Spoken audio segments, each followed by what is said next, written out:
Assalamualaikum, welcome back to Nazwa Channel gang.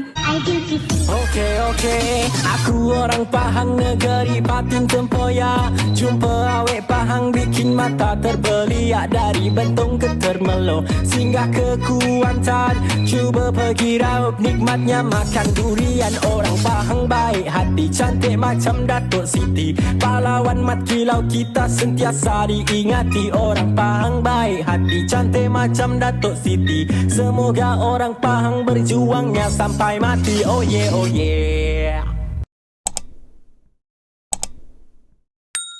Okay, so apa aku nak buat hari ni special sikit. Sebab hari ni kan aku craving nak makan benda yang aku dah lama saya tak buat. Last aku buat benda ni masa dekat Petron hari tu kan, 2-3 kali jugalah aku buat. Lepas tu orang yang kerja dekat sana semua cakap, "Ui, sedap lah, macam mana kau buat, macam mana kau buat?" Aku dah, aku geram betul lah. Benda ni senang tau, benda ni samosa ni senang gila nak buat. Bahan-bahan ni pun lebih kurang sama macam bahan-bahan tadi pau. Cuma kali ni aku tak isi sayur carrot. Aku tak isi carrot lah kali ni. Korang tengok tak apa bahan dia dan cara-cara dia macam mana. Senang je. Aku yakin korang pun boleh buat benda macam ni. Okay, so stay tune. Okay gang, so sekarang ni dekat tangan aku ni dalam besen ni ada kentang, ada 6 biji kentang, ada bawang holland dengan bawang putih sikit dalam 3 ulas macam tu. Sebab aku tak suka bawang putih banyak-banyak, nanti dia rasa lagi hamis, tak sedap. So kentang ni aku akan potong kecil-kecil dan aku akan rebus. Yang ni bawang holland ni aku akan buat dia dadu. Kita akan potong dia dadu. So kita akan masak. So kalau kita pakai bawang merah kan, kalau kita pakai bawang merah dia takkan sesedap ni lah. Sebab ni kita pakai bawang holland. Sebab apa? Bawang holland ni dia lebih manis, dia lebih sedap lah macam tu. Okay, so saya nak potong-potong dulu. So sekejap lagi saya tunjukkan dekat korang. Okay geng. Okay, so sekarang ni bahan-bahan semua saya dah sediakan. Dan tada, kentang pun saya tengah rebuskan. Okay, so ini adalah bahan-bahan yang kita perlukan. Bawang holland. Okay, jangan persoalkan apa yang tangan aku. Bawang holland 1 biji. Bawang putih ni 3 biji, 3 ulas. Okay, and then kita ada margarin yang lembut. Dia ada 3 jenis margarin lembut, margarin yang masin, dengan satu lagi yang biasa punya margarin. Ni saya ambil margarin yang lembut jenis natural soft. Okay, then saya juga serbuk kunyit sikit, kita campurkan. Yang ni serbuk kunyit ni dengan serbuk cili, dengan kari ikan, serbuk kari ikan dengan serbuk kari daging. So kita campurkan empat-empat ni menjadi satu adunan, dan kita akan tambahkan air. Dan saya akan gunakan juga daging 2 keping lah. Daging ni biasanya kalau bahan-bahan banyak ni kita dapat dalam 50 lebih samosa lah. Okay, so ini daging dia yang saya dah rendamkan sebentar tadi, sebab dia daripada peti beku. So ni daging yang kita gunakan, daging burger ramdi lah, lembut yang kisar punya. Okay, cari yang minced beef. Minced beef, aku tak kerti nak sebut, jangan salahkan aku no. Okay, so ini saja bahan-bahan dia. Dan kentang 6 biji saya tengah rebus. Okay, saya tengah rebuskan ni. So kejap lagi dah dia empuk semua, kita akan lenyek-lenyekkan dia. Okay, so dan satu lagi saya tak keluarkan lagi satu, popiah, kulit popiah. So itu bahan yang paling utama. So kejap lagi bila kentang ni dah siap direbus, so kita akan lenyek-lenyekkan dia lah. So kejap lagi sambung. Geng, tengok ni. Aduh, terlebih lembik lah pula.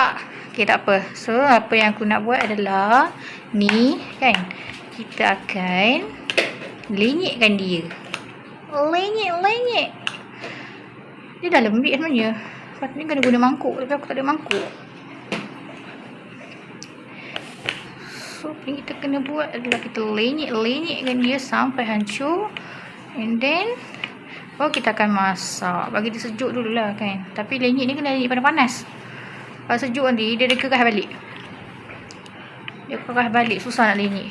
So lenyek macam ni lah. Lepas nanti bila dah sejuk sikit kan, kita ramai-ramai lah dengan tangan. Pastikan tangan kita bersih dia.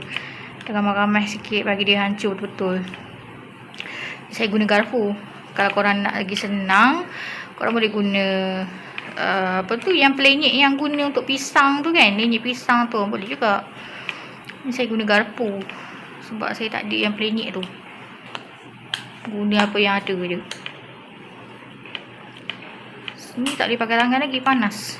So memang kena lenyek macam ni lah kan. Ya, ada lagi sikit lagi. So kejap lagi kita sambung. Okay, aku nak lenyekkan dulu. So sekarang ni aku dah letakkan butter, yang mentega tadi kan, 2 sudu setengah. So agak-agak korang kalau tak cukup ke bawang terlebih ke apa nanti, kalau korang tak cukup rasa minyak tu kan nak menumis, so korang boleh tambah. Kalau aku cukup dah ni, tengoklah nanti kalau kita dah masukkan serbuk kari apa semua kan, tengok macam mana. Sebab serbuk kari pun semua tu kita kena bagi dia pecah minyak dulu, kalau tak nanti dia cepat basi. Okay. So, sekarang ni kita tumis bawang dahulu. Okay. Kita bagi dia betul-betul layu kan. Sebab bawang Holland ni lambat sikit nak layu. Kita masukkan bawang Holland dulu, bagi dia layu. Okay, lepas tu kita akan masukkan ni bawang putih coek ni. Bawang putih aku memang tak suka, tak banyak weh. Tak tahu kenapa. Okay. So, kita tunggu kejap lagi ya.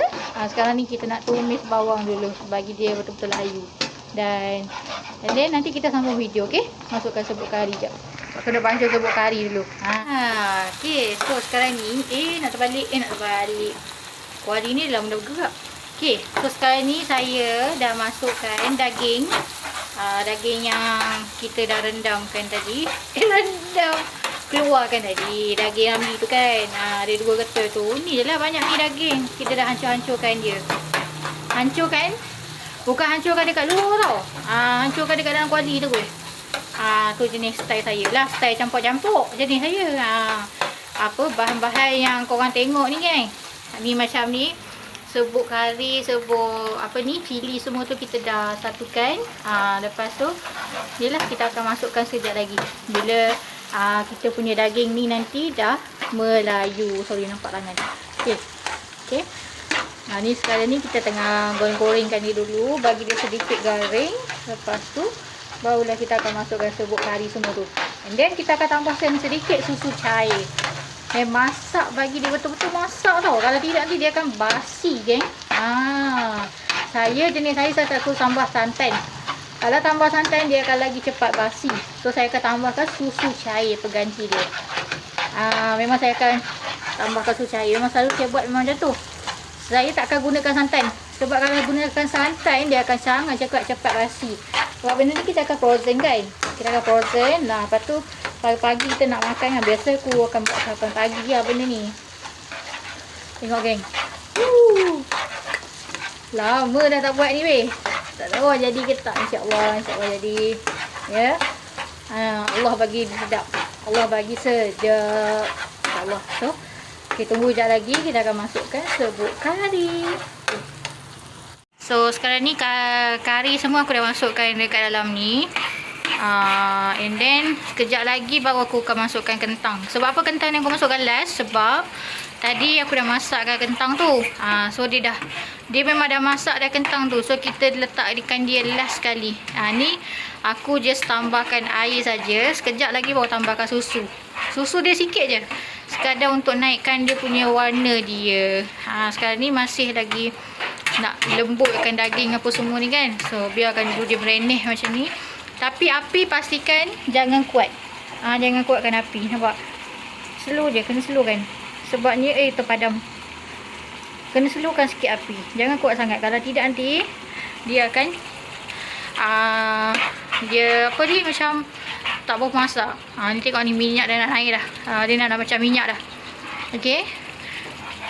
Kenapa aku masukkan daging dulu? Sebab aku nak bagi dia masak. Kalau daging ni masukkan masa letak dalam kari ni, nanti dia macam tak berapa nak masak sangat. So aku lebih suka better daging yang garing. Garing sikit kat luar-luar tu. Lepas tu kita akan campurkan dengan kari macam ni. And then kita masukkan susu cair sedikit saja. Dalam lebih kurang setengah cawan macam tu. Untuk bagi dia naik seri lah. Ni tak berseri lagi tak apa. Kita bagi dia merenih dulu. bagi kari ni keluar minyak dia. Orang panggil apa, pecah minyak. Kalau tak nanti dia akan cepat basi ya kawan-kawan. Api kena jaga, api jangan bagi kuat. Okey. So guys, so sekarang ni nampak tak warna dia dah berubah. Sebab aku dah masukkan susu cair. Nampak? Bila kita masukkan susu cair, dia auto berubah color dia. Dia cantik macam ni. Kalau tak kan, color dia pucat je. Nampak tak? Macam ni lah. So, minyak-minyak dia tu tak apa. Biarkan. Itulah yang menunjukkan dia masak. Kalau korang buat tapi minyak dia tak keluar, minyak pada kari tu kan, maksudnya dia tak pecah minyak, tu yang menyebabkan korang punya inti cepat basi. So ni dah nak okey dah ni. Okay, sekejap lagi kita just masukkan kentang yang direnyek tadi dan tutupkan api. Sebab kentang tu dah masak, just gaul-gaul bagi rata saja. Bagi dia diselat dengan kari ni. Macam tu. Ni macam dia kering sangat, tak apa, saya tambahkan air sikit lagi, lepas tu masukkan kentang. Okey, stay tune. Kejap lagi kita tunjuk macam mana hasil inti kita. Hai korang, tengok. Inti saya sudah siap.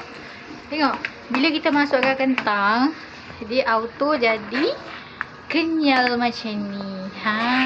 Sebab tu saya cakap kentang jangan masuk awal-awal, nanti dia akan jadi lagi lembek. Macam tu.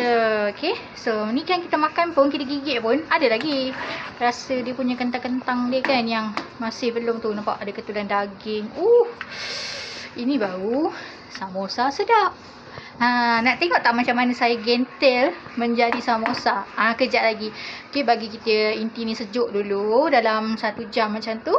InsyaAllah nanti dalam lepas isyak kita akan start gentel lah. Okay, so saya nak mandi-mandi, saya nak makan apa semua dulu. Okay, lepas tu kita akan gentel. So jumpa sekejap lagi. Hai korang, selamat malam. Saya dah tukar baju, dah mandi semua. So yang ni, sekarang kita tengah ni, saya baru siapkan dia punya gam untuk lekatkan kulit popiah tu. Lekatkan dia punya samosa ni. Kalau tak ni saya lekat lah. Ni saya buat bancuhan tepung jagung dengan tepung gandum sikit lah. So yang ni tadi kita punya inti lah. Dia dah kering dah, dia dah sejuk dah. So baru boleh gentel. Dia tak boleh gentel time panas-panas, tak boleh ya. Kita ingat step dia. Okay, so jom kita mula menggentel. Okay geng, so first sekali adalah korang kena ambil ni kulit popiah ni, and then korang ni satu-satu siap dia punya kulit dia satu-satu. Lepas tu kena hati-hati, kalau terkoyak kan dia takkan jadi cantik tau. Kena hati-hati. Okay, ini kulit popiah ni, cara dia macam mana? Macam ni. Okay, bentukkan dia segitiga. Okay, hujung ke hujung. Okay, hujung ke hujung, bentukkan dia sebagai segitiga macam ni. Okay, letak macam ni. And then hujung ni, depan tadi, tarik bawa ke depan muka kita ni. Okay, letak macam ni. Okay, so dia akan jadi begini. Depan dia macam ni. Okay, depan dia macam ni. So kita akan letak inti dia lah. Inti dia letak dekat sebelah sini. Okay, so kita boleh adjust lah.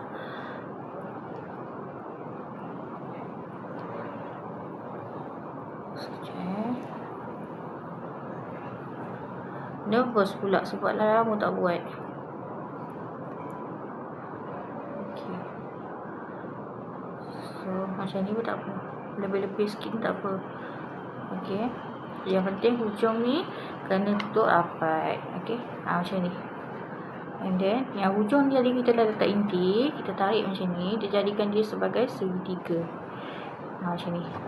Saya buat tebal macam ni supaya dia punya minyak ke apa benda segala bagai dalam ni tak tumpah. Dia tak meleleh keluar bila goreng. So semua tutup rapat. Okay. Okay, dah. So hujung ni, yang ni kan kita dah gulung kan. Okay, ujung ni kita kena letak dia punya bancuhan tepung lah untuk lekatkan dia. Ni nak guna air ke, guna telur ke, terpulang pada korang. Jadi saya gunakan tepung.